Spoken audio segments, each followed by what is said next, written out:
A cancer patient is speaking out against cancer research funding cuts under the Trump administration. The Northstate News' Devin Herenda spoke with her today.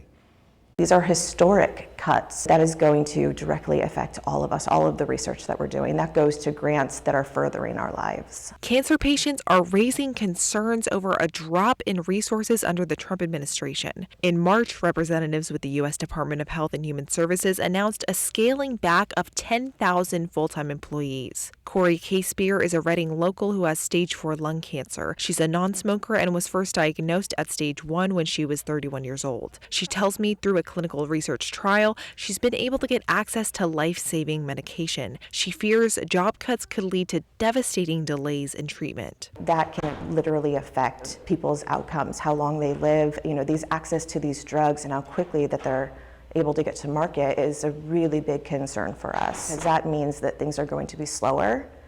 Research is going to be slower. Casebeer was one of the hundreds of people in the Northstate participating in the hands-off demonstration on April 5th, protesting against the Trump administration's cuts to critical agencies. Another worry of hers, the House recently passed the Full-Year Continuing Appropriations and Extensions Act, which means significant cuts to congressionally directed medical research programs, according to the American Cancer Society Cancer Action Network. Whereas $25 million was put toward lung cancer research through the CDMRP for fiscal year 2024, fiscal year 2025 is at zero. Casebeer says she wants to educate people about real impacts as she hopes for more support moving forward. Every single cancer organization is ringing the alarm bells. Everyone is panicking. There's no way that those cuts are not going to affect the approvals of our drugs and the research to keep us living longer lives.